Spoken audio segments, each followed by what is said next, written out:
everyone. We are back. Don't worry, don't worry. My co-star and lovely daughter Luna is on her way. But I figured while we were waiting for her, it would just be some us time. You know? Just you and me reading the rest of the letters that have been released for 3020. Now I know. Some of you out there might be like, what? I thought we already read the letters for 3020. And I would be like, same. But don't fret. There are more letters and a new chapter, which we will be reading and releasing as soon as possible. You know why? Because we are T minus 7 days. We are in the last week stretch for camp, you guys. I'm excited, and I'm not even going to camp, except for if and when they host the days when parents and families can go to camp, because I will be in there, as my sister would say, like swimwear. Don't judge. It's been her go-to slogan since 2014. Anywho, I digress.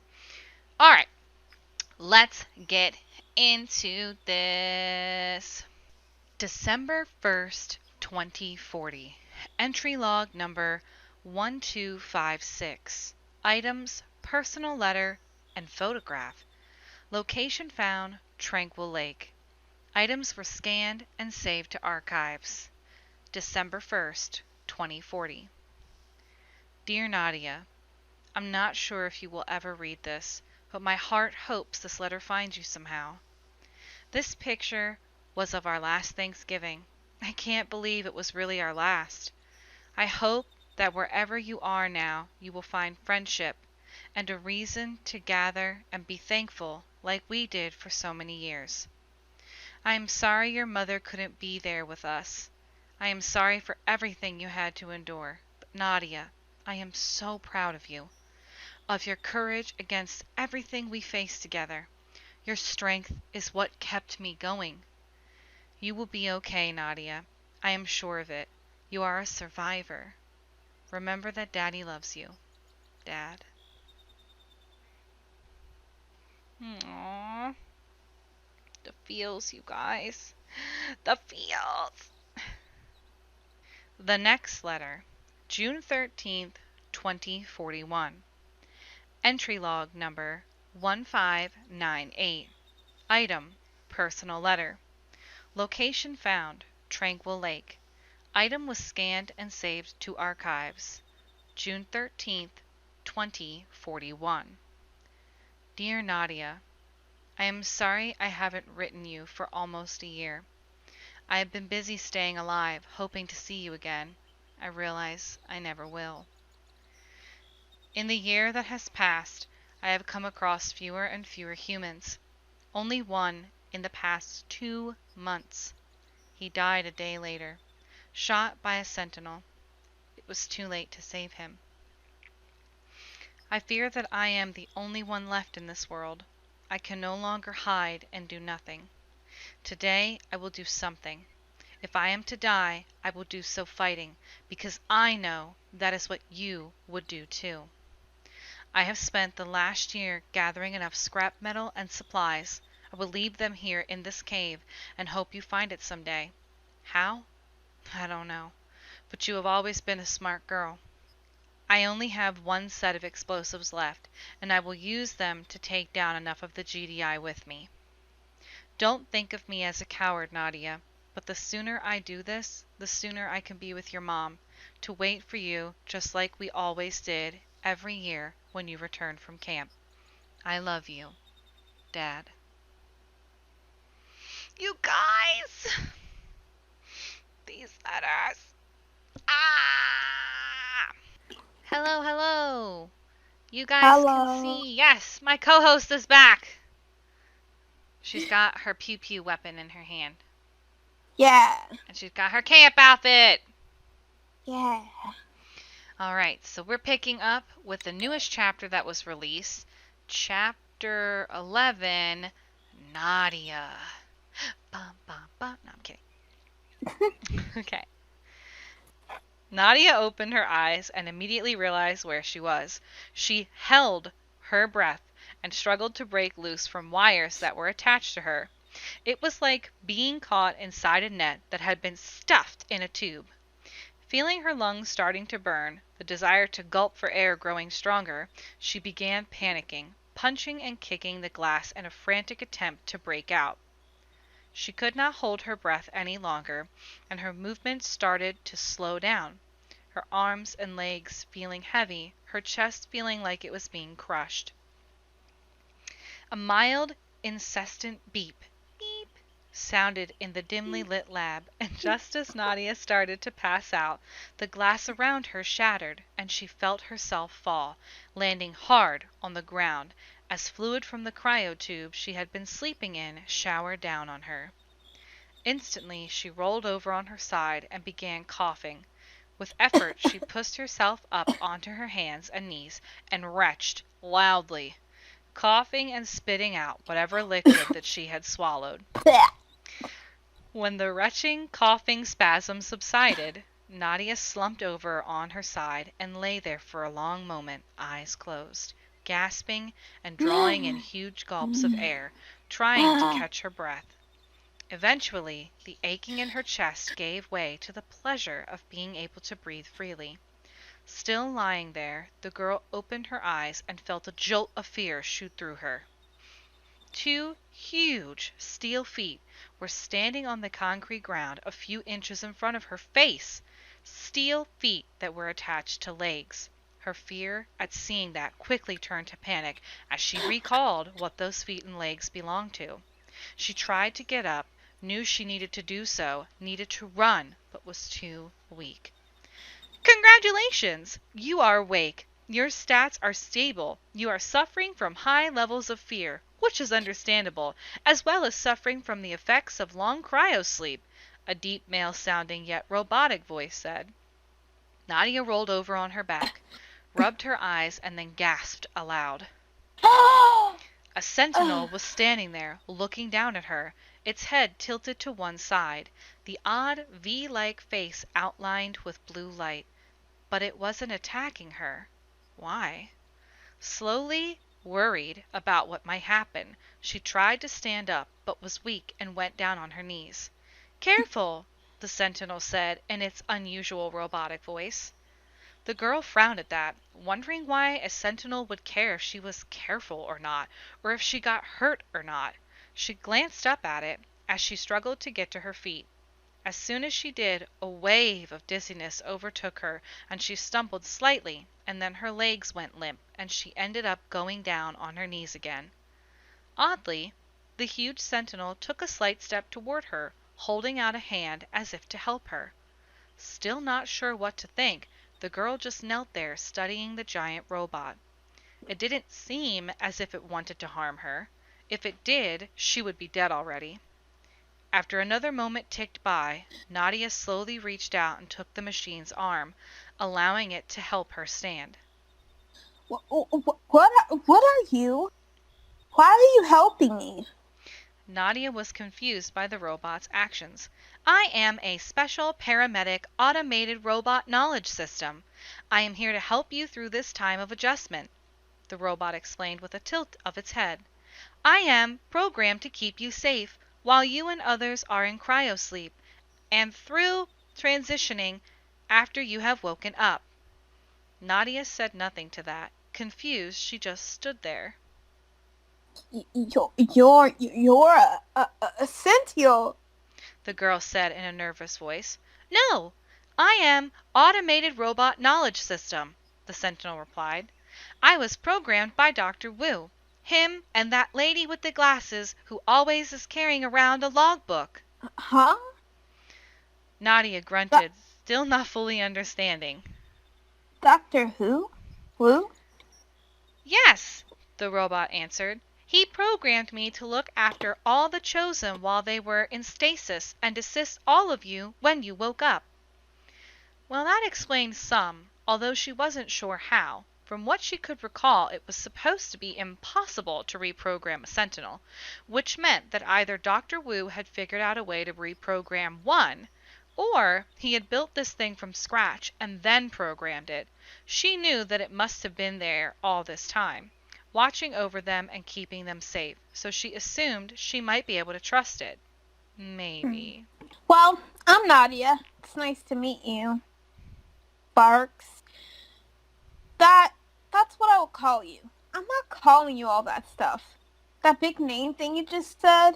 Nadia chuckled, forgetting for a moment about her present situation. I never remember all of that. Very well. If that's easier for you to remember, might I suggest you rest? Sparks stepped to the side and motioned to a row of cots just some distance behind him, lit by a dim overhead light.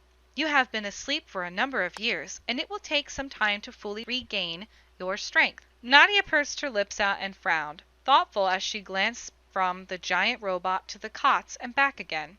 She wasn't sure about the sentinel yet, but at the same time she still felt weak and a little dizzy.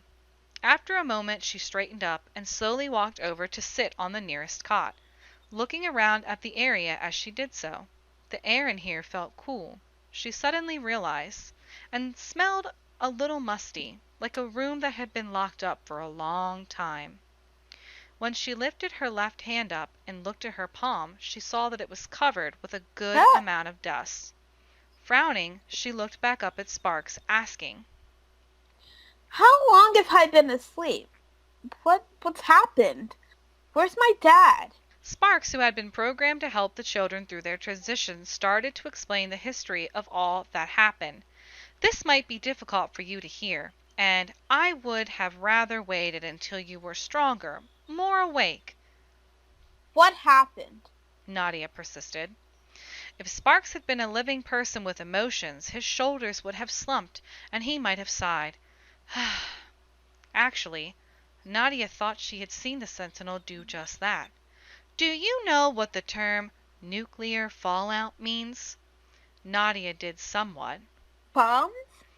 Shortly after you and the other Chosen were put into cryosleep, Sparks explained.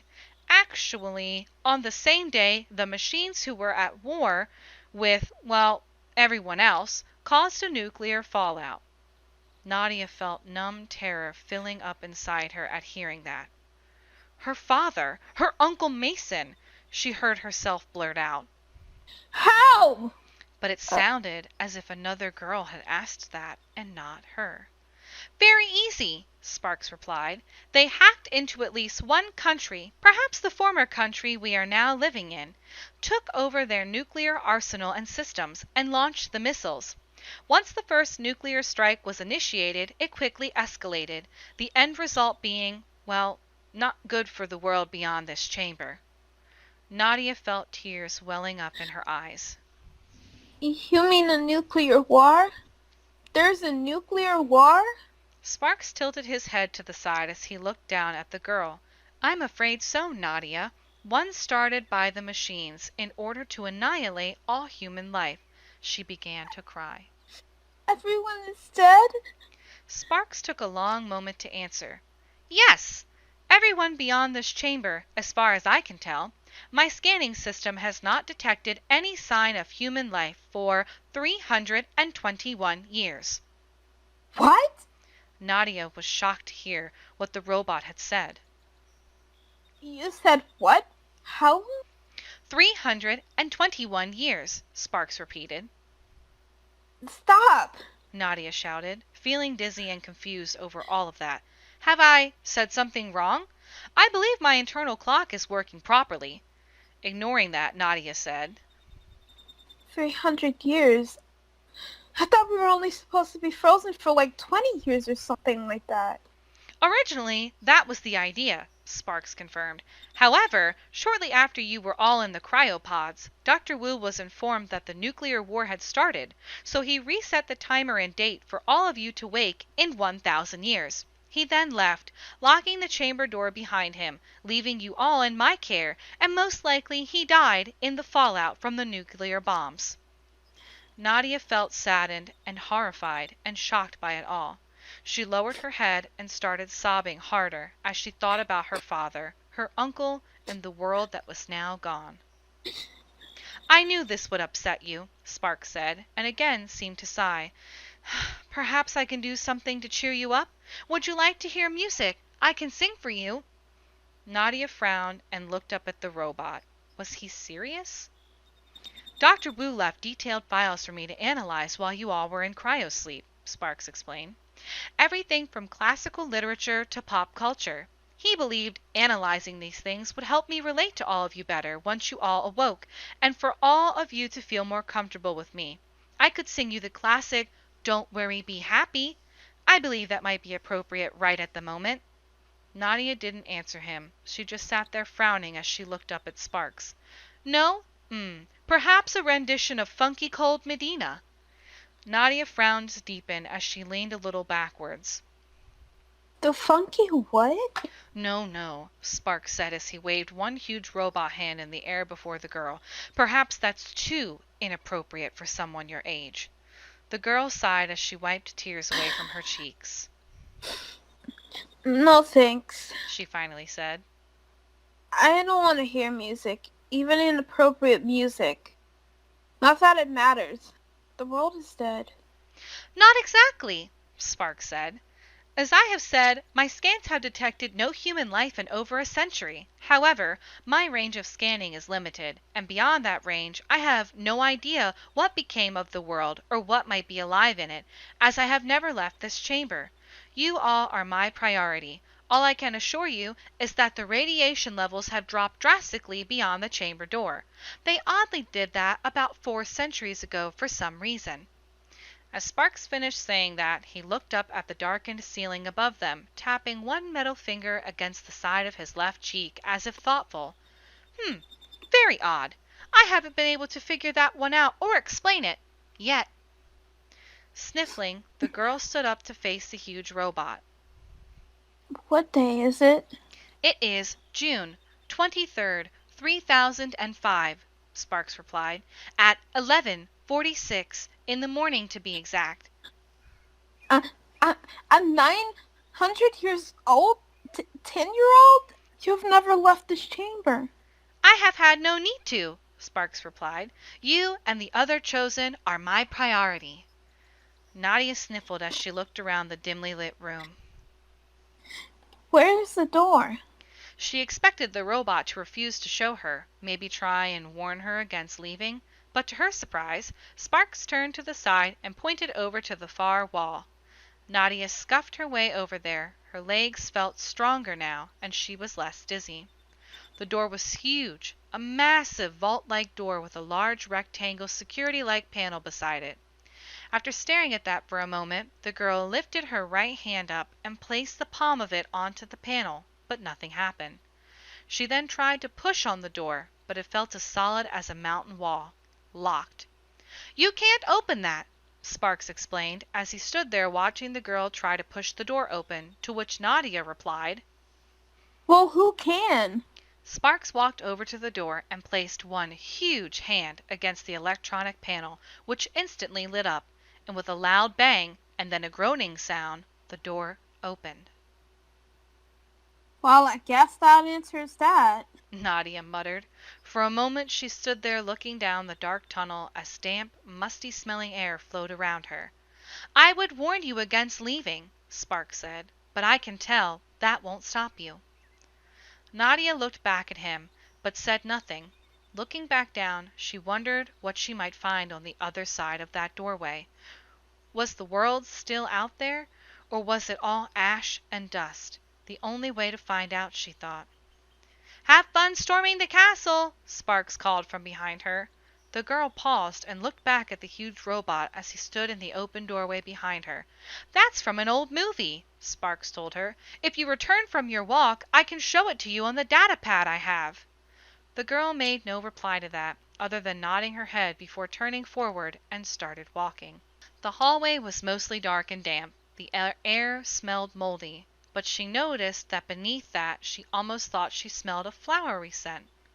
The ground was solid beneath her feet, but in some places there were puddles of water, and still in others she felt as if she was walking on thick carpet, which she assumed was from previous experiences in survival camp, was moss or some plant-like that liked to live in wet, dark places. Ahead of her was a swath of oval-shaped yellow light. which she guessed was the entrance, so she walked on toward it. When she finally reached that opening, she came to a stumbling halt and gasped aloud. The hallway she had been walking down opened on the high side of the mountain that had once overlooked Richmond Theater and the small town of Tranquil Lake. And like she had feared, both of those were gone, but not in the way she had expected. What was below her was not the ashes of a destroyed city and abandoned town. What she was looking down at was the lush green roof of a dense forest. The remains of some taller buildings and structures could be seen sticking up above the tops of trees, reminding her of the way the ruins of a lost city that had been swallowed up by the jungle had always looked in movies. Nadia could not believe her eyes, and for a moment thought that she was dreaming. This can't be real, she whispered to herself. It certainly didn't look right to her. From what Sparks had told her, there had been a nuclear war, so why was there a forest down there? And birds flying around in the sky? The sky above wasn't a burnt scarce of twisting storm clouds, but blue, with wisps of white clouds drifting across it. In the east, the late morning sun shone brightly. Then she recalled that Sparks had told her the nuclear bombs had fallen almost 1,000 years ago. So maybe that explained it. Maybe enough time had gone by for the world to heal. A long time. That thought made her think of her dad, and everything that had once been. Everything that she had known before the robots had turned bad and tried to kill everyone. The world that had once been and was forever gone. The confusion on her face quickly turned to sadness, and tears began to fall down her cheek. She could not accept that both her parents were gone, and that she was here alone. Alone in an unknown, new world where she didn't want to be. When her tears were spent, feeling numb and empty inside herself, Nadia stood back up and walked slowly back to the lab. Sparks greeted her as she entered. "Welcome back! That was a short walk. Would you like to watch that movie I mentioned before?" No, thank you, Nadia said as her eyes drifted over to where the cryopods stood. Row after row of glass tubes in neat little rows.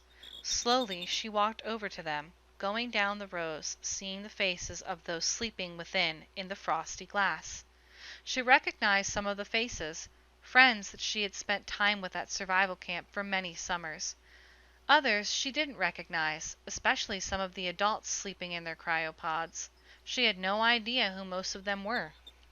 Sparks walked slowly and silently behind her. What's wrong with them? She asked as she turned to face the robot. Why aren't they walking? It's not time yet, Sparks replied. What do you mean? Your cryopod malfunctioned. You were brought out of stasis early, Sparks told her. Nadia stood there blinking her eyes up at the robot for a long moment before asking. How early? 15 years. 15 years? Nadia repeated after a long moment of just standing there looking up at Sparks.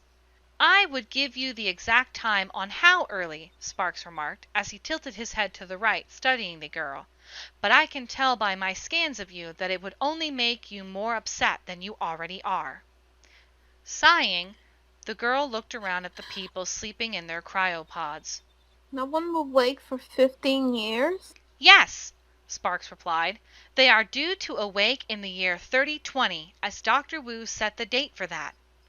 She just stood there, looking around at the pods for a long moment. Alone for 15 years? All by myself?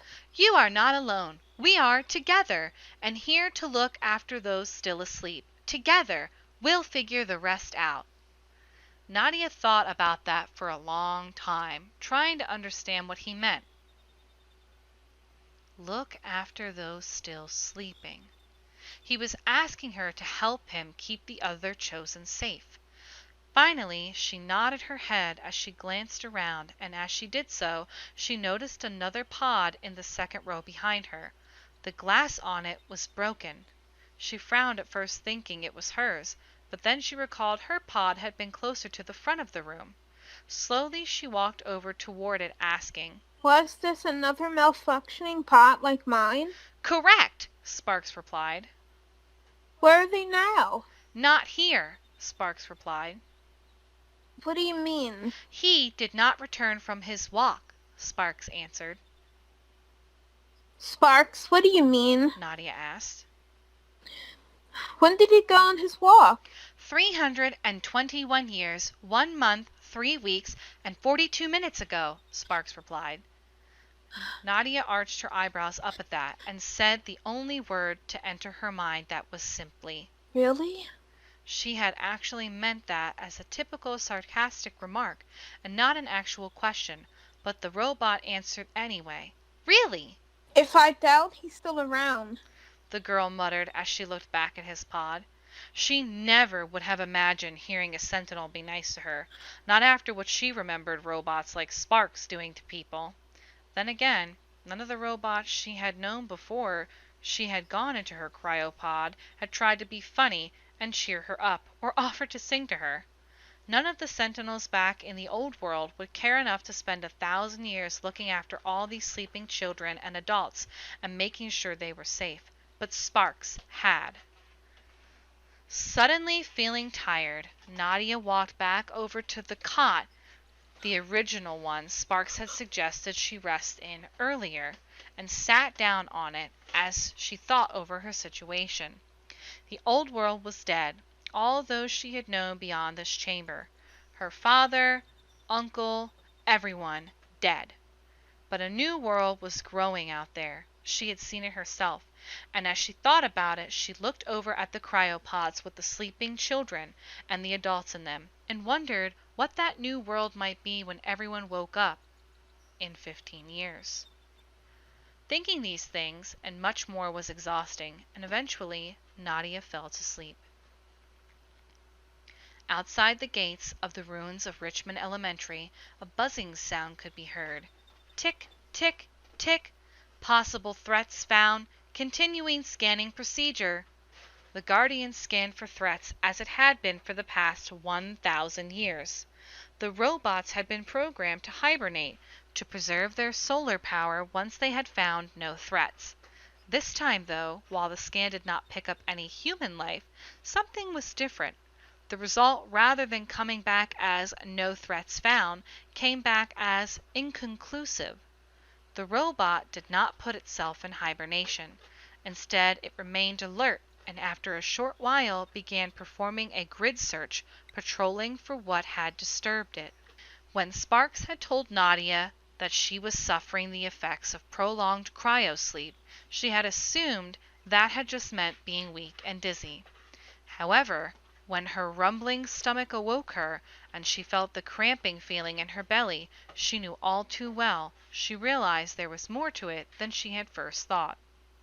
Sparks, who was at his core a medical robot with detailed files that would make an archive computer in an old medical university envious, was standing over her as she sat up. Understanding the huge robot simply said, "Down that hallway," as he pointed to the narrow doorway behind her. The bathroom was almost 1,000 years old, but Sparks had kept it up and in repair over all that time. Well, as best as he could. There was only one working light in there. Parts of the old drop-down ceiling had fallen away to reveal concrete and steel beams beneath, and the white-tiled walls had a yellowing tint to them. None of that really mattered to her. She hadn't come in here to enjoy the scenery and ambiance. Her personal business out of the way, when she returned to the main lab area, she saw Sparks walking down a row of cryopods, holding up that iPad-like datapad he had told her about earlier. As she watched, he would pause before a cryopad, lean down, and look at the readout on the screen on the side of the pod.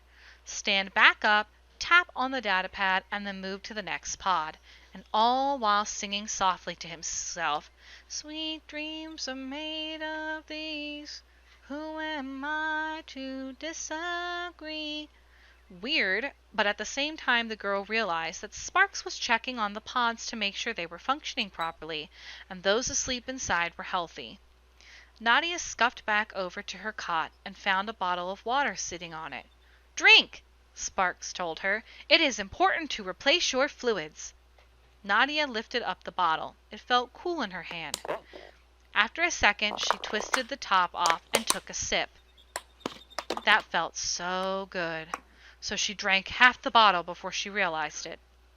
When she paused, she looked over at the robot again, watching as he paused beside another pod and leaned down to look at the person sleeping within. "This boy here has an unusual sense of humor. I believe he and I will get along perfectly." Nadia took one last gulp of water and then put the cap back on. Looking back at the robot, she suddenly asked, You check up on us while we're sleeping? "Constantly," Sparks replied. I can't imagine how many times you've done that over and over. Long time we've been asleep," Nadia stated. "I could give you a round number if you like," Sparks said as he straightened up and looked back at her, "but I'll just say I have done it twice a day since the Chosen went to sleep." Nadia arched her eyebrows up at that. Twice a day? "Correct," Sparks answered.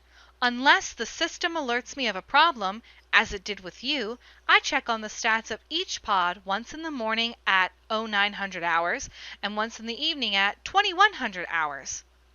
Nadia hadn't realized that she had been asleep that long, yet she still felt tired, so she sat down on her cot, watching Sparks for a moment. Thanks for the water. "You're quite welcome, Nadia." Nadia laid back down and closed her eyes as she listened to the robot moving around the pods singing "Sweet Dreams" as he checked each one and recorded his findings in the data pad. As had happened to her before, she drifted off to sleep without realizing it. The next morning, Nadia opened her eyes and was startled to find Sparks standing over her holding another bottle of water. "Good morning," he said in an overly cheerful tone. She recalled radio announcers from 1,000 years ago using, "It's sunny and a pleasant 70 degrees outside. Radiation levels are nominal, and by that I mean low, and there is absolutely no traffic, but watch out for those chickens, they sure can be nasty. Now, if you don't mind, I will now scan your vitals." You're so weird sometimes, Spark, the girl remarked as she stretched out on her cot. "I am a conscious robot who has been alone for almost 1,000 years with nothing but old books and movies to keep me occupied when I'm not checking up on all of you," Sparks replied. "You need food and water. Here." He finished holding the bottle of water out to her. Nadia rolled her eyes at the robot as she sat up and took the bottle of water.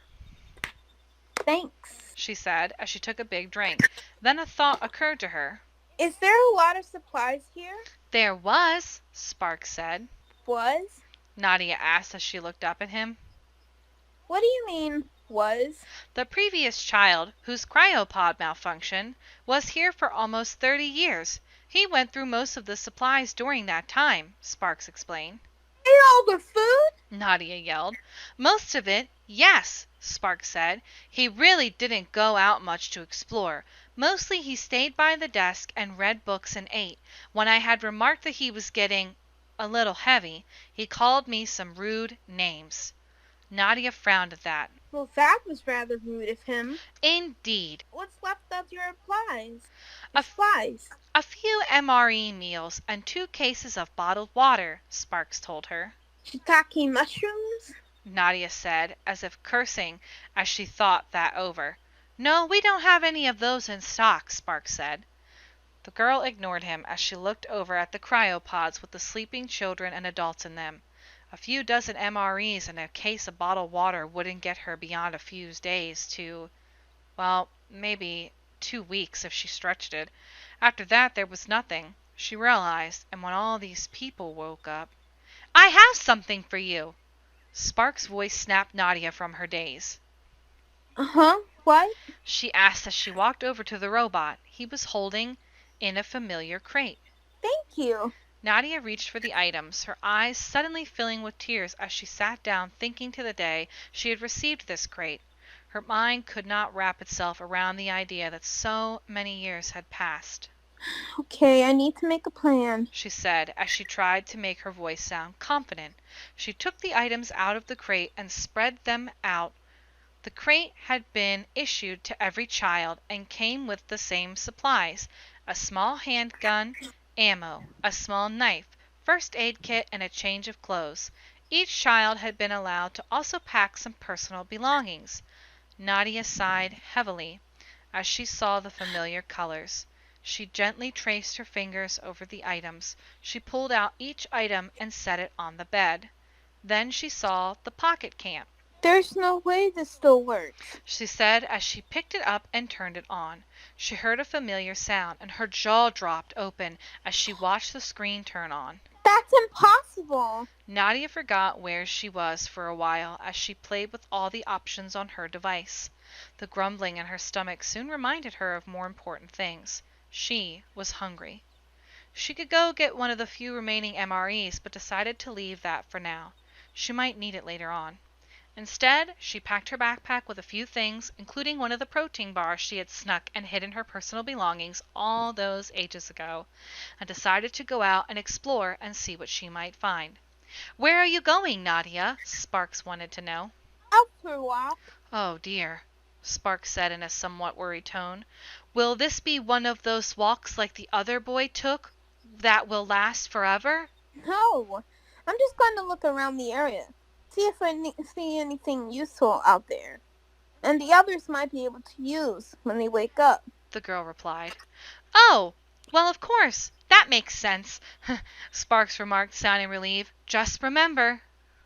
I'll know. I'll be careful. Nadia remarked as she picked up her pocket camp. "Yes, that, of course," Sparks said. "And don't take lobsters from strangers." The girl made no remark to that, just gave the robot a double take, wondering if there was something wrong with him. Turning to the giant vault doors that led to the exit, she lifted up the pocket camp and spoke aloud.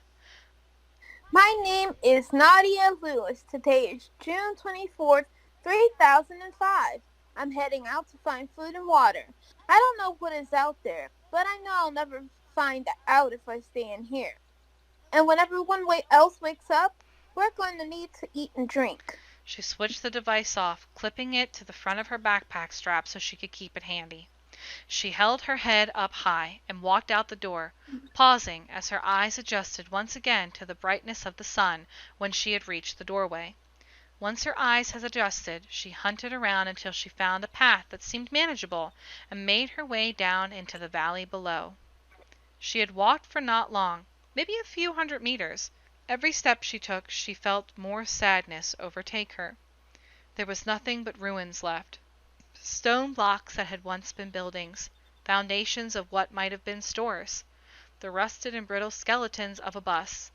Most of what she thought might be the remains of homes or shops were overgrown with brush and vines, and everywhere trees had grown. That, she thought, was a good thing, in a strange way. The human world might no longer be, but the forest and the wildlife that had lived in it seemed to have thrived and taken over everything and everywhere. There were birds singing in the trees, which oddly dampened her fear and sadness a little. And one time, while crossing a narrow stream, she saw a deer and her fawn. Neither of them seemed frightened of her, and she walked very close to them. "That's because they have never seen a human before," she reminded herself. "They have no fear of people." Shortly after passing the deer, she realized that she might get lost, so she decided to leave markers behind, as she had been taught from her previous stints in survival camp. This way, she would be able to find her way back. On top of that, she took a pad out of her backpack and took notes of the largest visible landmarks around her, and even began sketching out a drawing of a map to follow just in case she might need it later on. She, or anyone else.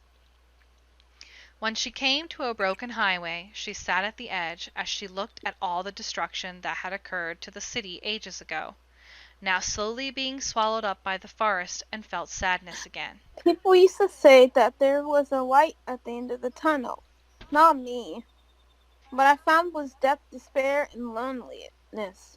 I can only describe as darkness, with the taste of agony. Not long after this, Nadia came upon the remains of what she assumed must have been that old base camp the Resistance had created to defend the Chosen against the machines. Well, at least one of them. She recalled there had been a few. This old camp was in one of the few remaining parts of the old city that had not been totally swallowed up by the forest. As she explored, she saw some of the taller buildings still standing, although they looked damaged, either by time or the nukes. There was one area that seemed as if the resistance fighters had set up a field hospital or clinic to care for the wounded. When she had gone inside there, she had found some cots and hospital beds still as they had been when the bombs had fallen, although some of them looked moldy and water-stained, but the building looked intact. Then she saw the skull sitting in the corner between a pair of old boots, and she screamed and ran out of the building. Once out in the weed-choked street, she silently cursed herself for acting like a scared little child. There was no time for that now. She needed to be strong, so she explored a little more. On the far side of the area was a strange old iron building with what looked like a huge oven in it. And in the center of all of this was the old Richmond Theater, which after she explored it, she found it to be in fairly good living condition. This despite the war with the machines that had raged in the city and the amount of time that had gone by. Those survival camps had taught her a lot, and because of that an idea began to form in her mind. She took out her notebook again and sketched a map of the area, and then when she felt it was starting to get late, she made her way back to the lab, following the landmarks she had left behind to guide her back. Sparks greeted her as she entered the lab. "Welcome back!" Nadia just nodded her head at him as she walked over to the desk and sat down in the chair behind it, thinking of all she had seen. Eventually, Sparks came over to her and dropped one of the MREs on the desktop. "I suggest you eat. You were out exerting yourself without having had anything of any substantial nutrients in you," he told her. Nadia frowned at that and then picked up the MRE. "These things are gross," Nadia told him as she cut the thick plastic of the MRE open. Nadia went about pulling the contents out of the MRE and eating as best as she could while she thought. "Sparks!" She then called when she was eating the dessert that came with the meal. "You rang," the robot replied as he walked over to her. "You said you have a lot of files and stuff, right?" "Affirmative." "You know what I learned from all those survival camps I went to?" "Not to spit into the wind?" Sparks asked. Nadia ignored him and asked, "What is the first thing you do when you're lost in the woods?" "Don't challenge Sasquatch to an arm wrestling match." The girl frowned as she looked up at the robot. "Dr. Wu programmed you. You have humor. You have to have humor, didn't he?" "He did. My current humor setting is 75%, Sparks said proudly. "Can you bring it down to 70 maybe? Because we have some serious stuff to talk about," Nadia suggested. "Very well." Sparks sighed as he lowered his head. Humor setting 70%. "Thank you." "Knock knock," Sparks said as if he was starting out a knock knock joke. "Want less?" "Negative," Sparks replied. "And if I am correct, you are about to suggest that finding running water is the first thing you need to do when lost in the wilderness." "Affirmative," Nadia said with a smile. "I found a place down there by the old Richmond Dam. There's a lot of water there, which would protect us from the GDI. And by the way, do you know how to build water purification system?" Sparks straightened up and held his right hand upwards. "I have detailed files on constructing such a thing." Nadia smiled. Over the next few weeks, with Sparks' help and guidance, they collected machine parts, pipes, and other equipment and managed to get the dam up and running, and they constructed a water purification system near the old theater to supply them with clean water source when they were at the base.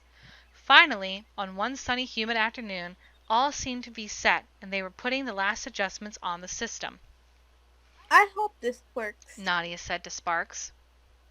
"When all those people wake up, they're going to need water. And this will be the only thing they have to get it if it works." "I am confident it will," Sparks told the girl. "Hope you're right." "Hey, Nadia." "Yes?"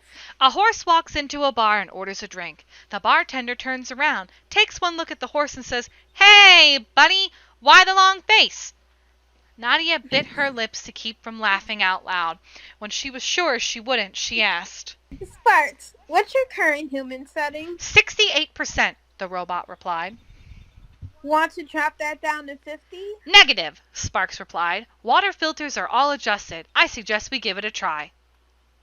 When they first turned it on, the system shuddered, coughed, and seemed as if it would shake itself apart. However, this only lasted for a few moments, and then it began to run smoothly, the pumps pulling water up and shunting it through the system, eventually filling up the tank. All systems running normally, Sparks said as he stood beside the machine. I would suggest waiting a day before we test the water to see if it can be consumed. It is best to let the filtration system clean itself out first. After that, I will test it to see if it is clean and free of any radiation. Sounds perfect. The water system they had built was working perfectly, actually better than expected. The water, clean and free of bacteria, salt, and radiation. Nadia actually filled up a large tub with the fresh water they had made. Sparks had found the tub and took it into the Richmond Theater and hid it in the corner so she would have privacy before filling it up with water. And Nadia took her first real bath in a very long time, while Sparks stood off behind a corner of the theater and scanned the area for any threats to the child. The tank filled back up with fresh water even before the girl had changed into a fresh, clean clothing. Refreshed, feeling satisfied with what they had done, Nadia sat at the desk in the lab. That evening, munching on some wild fruit that she had foraged from the forest before her bath, while she wrote about the water system the two of them had built, adding in a note that it will be important to maintain the water system in order to have clean drinking water, and in big letters leaving a reminder to herself and whoever read the notebook to change the water filters every week on Thursday. She then wrote beside this that Sparks knew how to make the filters out of charcoal and the fabric from the suits that they had been in while in cryosleep. Over the course of the next 2 years, as with the water system, Nadia and Sparks refitted the clinic as best they could, in the event that when others woke, they needed it. Thankfully, Sparks had removed that old skull and the dirty old soldier's uniform she had seen upon first entering it. I have a feeling that I might spend some time here, Sparks remarked after they had completed their initial work on the clinic, managing to hook up a lighting system, putting clean beds inside it, and even a tub for washing. That might not be a good thing, Nadia commented. Why? Not all visits to your friendly neighborhood medical bot have to be a bad thing. Yeah, maybe they will visit here and some of your jokes, Nadia suggested with a smirk. Nadia thought that over and nodded her head, understanding the truth in it. She then turned and followed after the robot, shouting. Think we should start on the garden now? They did. Nadia had been collecting the seeds to various plants that she had found in the forest, such as berry bushes, wild cabbage, and pumpkins, among a few others. She had also had the luck of finding several old packages of vegetable seeds in what she had guessed was an old garden shop. Tomato seeds, lettuce, carrots, and among others. Sparks had looked them over and announced that most of them would probably grow into plants and produce food if cared for properly. This had led the two to build a modified greenhouse on the far side of an old warehouse where they eventually began growing vegetables, some of which Nadia ate. Well, she ate a lot, actually, but she did with Sparks' help to learn to preserve and can some of the produce and stored them in crates at the warehouse. She had had the good sense of mentioning this in her notebook, which she had decided to leave on the desk in the lab, just to be safe. She had also mentioned that she had collected a lot of fresh seeds from these vegetables and had locked them in an old locker in the warehouse to keep them safe. This locker had a silly picture on it, which Sparks had drawn on the door, so she would know which one the seeds were kept in. On the outside of the greenhouse they had built, Nadia had planted a few apple trees, understanding that it would take years for them to grow and mature before they would bring forth fruit. She guessed that would probably be around the time that the others were waking. An apple a day will not keep my jokes away, Sparks remarked once the apple tree seeds had been planted.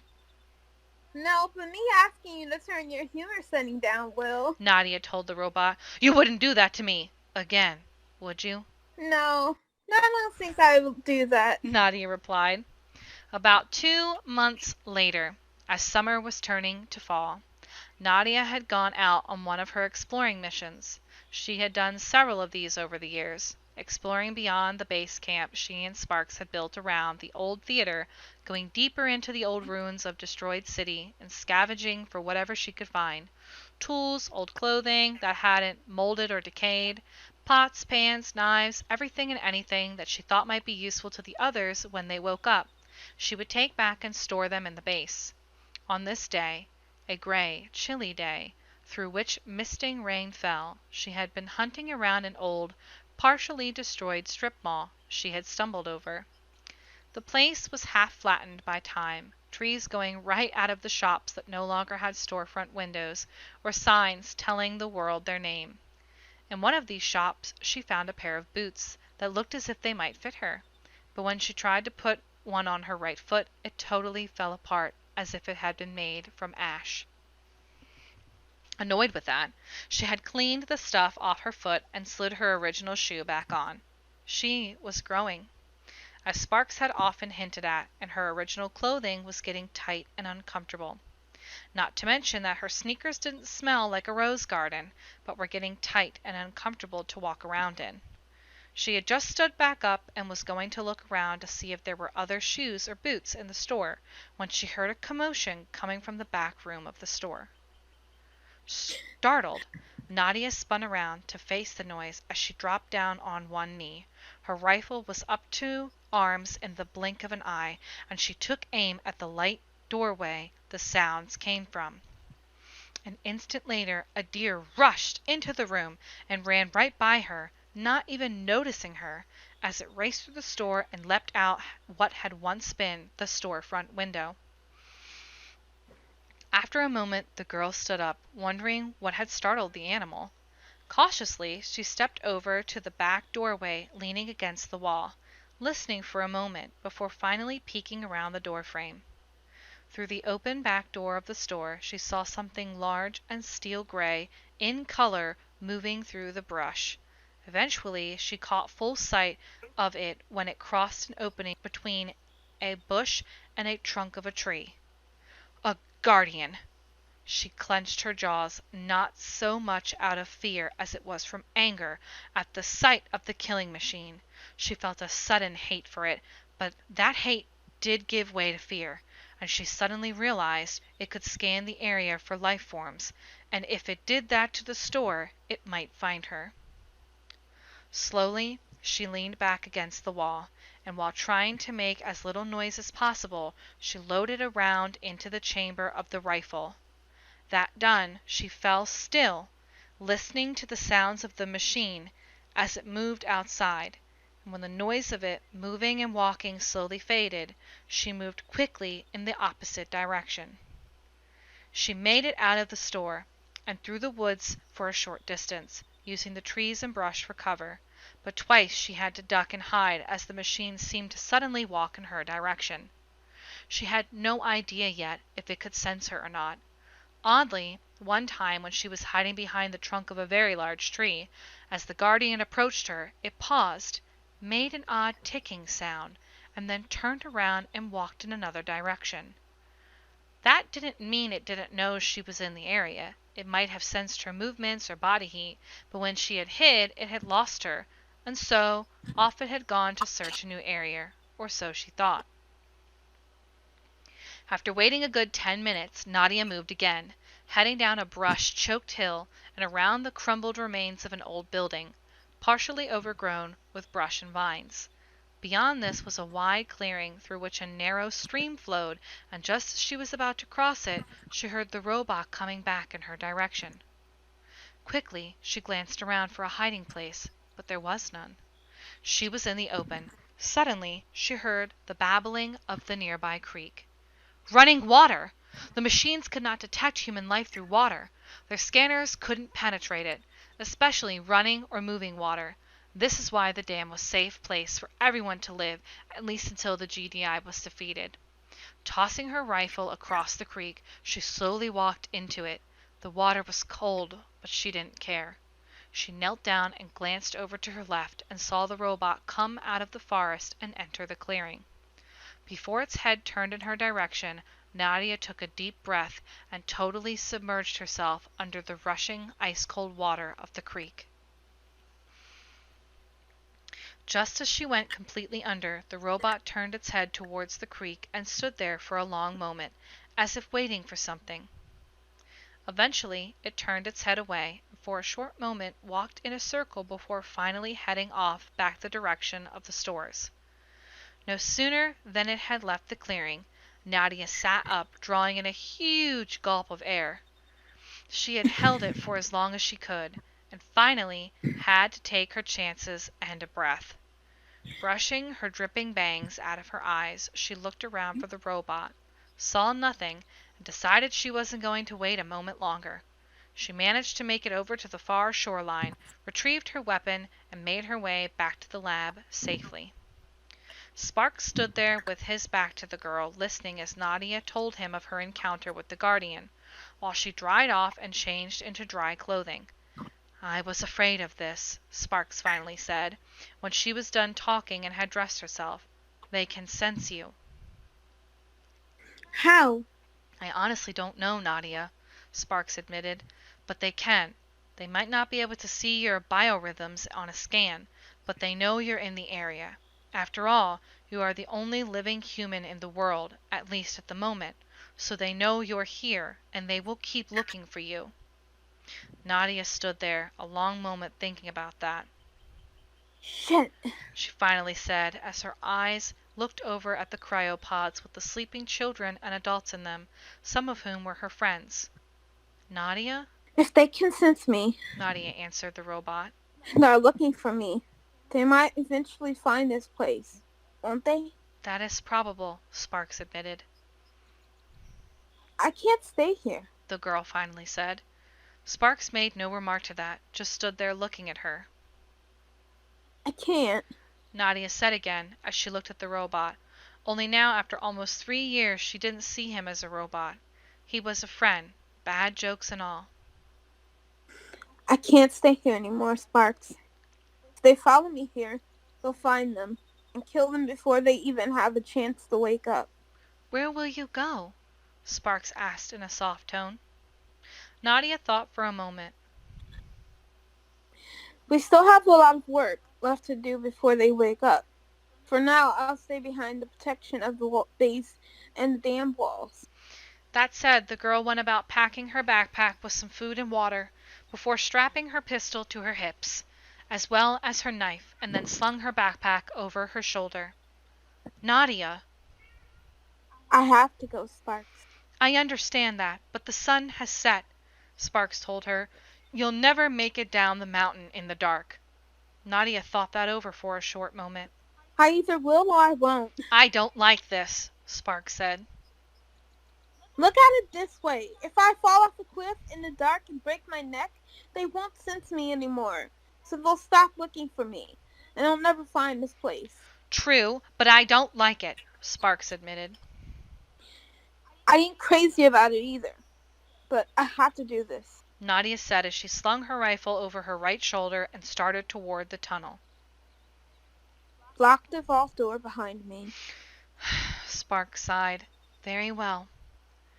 While the sun had set, the clouds of the day had broken up and drifted off, revealing a beautiful star-filled night sky through which a full moon was sailing slowly across, offering enough light for Nadia to see by, and she managed to make it down into the valley. Katydid sang in the dark, and from there she made her way to the theater without incident. The following morning, Sparks awoke her with his usual knock knock. When Nadia rolled over and looked up, he was standing there holding out a wicker basket with warm bread and some fruit in it. "Good morning! I am happy to see you survived the night," Sparks told her. He set the basket on the floor before her. Well, sort of. Nadia sighed as she sat there and twisted from side to side. I might not survive another night sleeping on the floor. It's as hard as a rock. "That's because it's made from concrete," Sparks informed her. Uh-huh. Nadia grunted as she pulled a roll out of the basket he had brought her and pulled it apart before stuffing half of it into her mouth and chewed. You baked this? Affirmative, Sparks replied. You taught me to do it last year, remember? So if it, as the old saying goes, sucks, it's your fault, It's perfect. she told him. Thank you, Sparks said. I have something to bring up. Do you know that odd building near the Richmond Theater with, as you put it, a really huge oven is for? Baking really huge loaves of bread. Nadia replied. Sparks tilted his head to the side. What's your humor setting at, Nadia? What's it for? It's for melting metal. Melting metal? When the others awake, they might be able to use it. For what? Oh, I don't know, Sparks said in a sarcastic tone. Making interesting artwork and bric-a-brac and maybe making armor and weapons. Nadia arched her eyebrows up as she chewed slowly, thoughtfully. Can we get it working?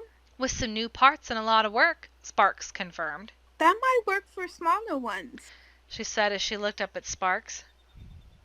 but not the Titans. From what I recall, they were indestructible.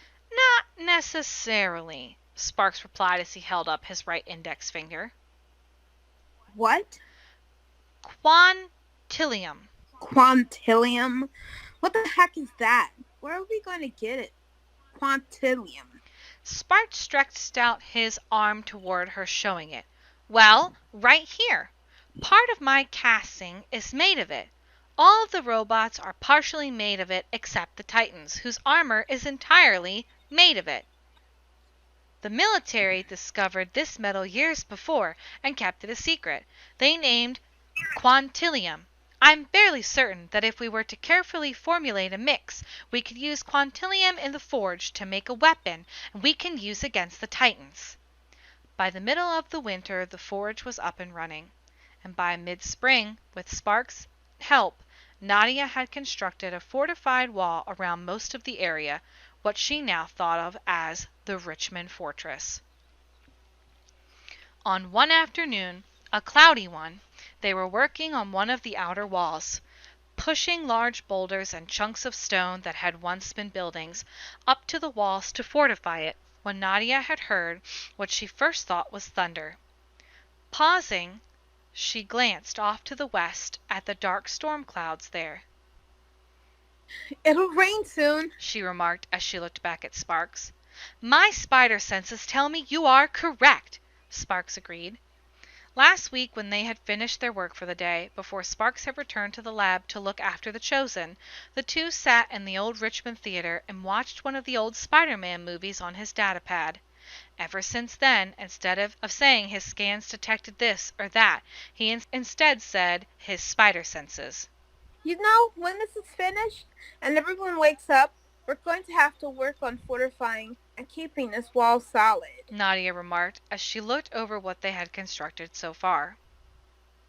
Once the GDI detect us, they're going to attack it constantly, and if we don't keep it up, they'll break through. No doubt, Sparks agreed. Just as he had said that, there was a loud booming sound from overhead, and something flew like a missile right over the fortress before vanishing. Nadia was so startled by that she threw herself on the muddy ground with a shout. Sparks stood there, as still as a statue, looking up in the sky. What was that? Nadia asked as she jumped up and went to get her rifle. Nothing good, Sparks answered. I suggest we get under cover in case it comes back for a second look. The two hid in the theater for the better part of an hour. When whatever that was did not do another fly over their area, the two agreed to separate for the day, with Sparks returning to the lab and Nadia into her new home in the warehouse. One day in early summer, she made a trip back to the lab to check on Sparks and the children. Nadia was confronted by a sentinel who had followed her from just outside her base. Nadia panicked, but remembering from the times that she had been with her dad to shoot at the neck. So she ran and ducked behind a large stone, regained her composure, and then lay on the ground and leaned around the stone. Taking careful aim, she shot several rounds at the robot and managed to destroy it. Believing she had killed the only one, she slowly stood up and started to run towards the lab, and noticed that now there was another sentinel behind it, approaching the wall, and a Titan app. She made it back to the lab where Sparks shut the vault behind her. Shit! She curred as she tried to calm herself. Shit, they found us. That thing flew over us a few months ago. Probably a drone of some type, Sparks suggested. They might have been watching the area off and on since then. Because they can sense me. You and the children are not safe with me here. Nadia sighed. Unfortunately, that is true, Sparks agreed. Now that they know you are actually a living human, they will continue to hunt for you until they kill you. Nadia's eyes looked over to the pods with the sleeping children and adults in them. And if I stay here and hide, they will attack and kill everyone, even you, Sparks. Undoubtedly, Damn it, Nadia said, and sighed as she looked over at the pods for a long moment. Her friends were among them. Then she looked up at Sparks, who had become her best friend. Sparks scanned Nadia. You have high levels of fear, Sparks said. Nadia did not reply, and instead sat down on a small desk that was there. There was a recording device, and she started to record. Well, Was all the 13-year-old girl said. I guess that's that. Nadia, Sparks said in a concerned tone, something tells me you're about to do something stupid. Nadia didn't reply. Instead, she walked over the desk and thought for a moment as she glanced between Sparks to the pods and back again. Finally, she turned on the recorder on the side of the computer monitor there and began to speak. My friends, for the past 3 years, we have tried to help make the world new. Just like my dad asked of me. It is our destiny. I wish I had succeeded so you would find a world worth living for. A world full of brightness and peace, but I could not do this alone. Sparks and I tried, but they found us. I hope that you guys, with your greater numbers, can achieve what we couldn't alone. You must work together and never give up. You can trust Sparks. He's a good robot. Silly and random at times, but he's good. And one of the best friends I've ever had. You're the only family you have now, so look after each other. Defeat the GDI. Live. Make the world new. After she stopped the recording, she stood up. Once more, she looked at all her friends. She then grabbed the explosives and stuffed them in her backpack, then grabbed the detonator. She turned and walked over to Sparks, who she had started to feel quite attached to, and hugged him. Don't do this, Nadia, Sparks said in a sad tone. You know I have to. She told him. I have to try to lead them away. If I can't do that, I have to destroy them one way or the other. After breaking away from her embrace, she looked up at him and said, Take good care of them, Sparks. With that, she walked outside the door and looked back at her friend. Sparks, lock this door and never open it unless everyone else is awake. I will do as you say, Nadia, Sparks said in a sad tone, but I have to say, this sucks. Nadia nodded her head at him. Goodbye, Betty. Goodbye, daughter, Sparks almost whispered, and then reluctantly closed and locked the vault door, and then rested his head against it and remained like that for a very long time, grieving for her in his own way. I will tell them all about you and what you did for them, Nadia. Nadia took a big breath and straightened herself up, feeling confident as she slowly walked down to the edge of the cliff. She looked at everything down below. Richmond in ruins, an even tranquil lake, and of course the GDI who had gathered just below her. She thought back to the great time she had with her parents. Their trip to Disney, where they had bought the Tomorrowland pin her dad had given her on the day they said goodbye. She thought back to the wonderful time she had at RSC, the wonderful adventures she shared with all her friends, Dino Camp, Jedi Camp, Zombie Camp, which were among her favorites. One last time she looked behind her shoulder and thought of the children just inside the bunker. She closed her eyes, holding the detonator tightly in her hand, and after one last breath, she jumped. Her target, the robots, just below her. The end. Whoa. I'm crying. Wow. My eyes aren't wet. Your eyes are wet. My eyes are very wet. Yeah, our eyes aren't wet. Are your eyes wet? So they're probably wet. No. I was really hoping that she would get to see the letters from her dad.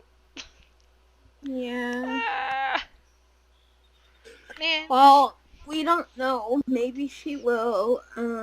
Put us your theories down below. What you think will happen to Nadia? Yes. Post your theories down below. I don't know if Yeah. this is the last chapter or if there's going to be another release between now and the 20th of June. It is the 13th I of think there June. might be. So, I think there might be. we will keep you guys posted. Until the next time, you are the chosen. Remember that.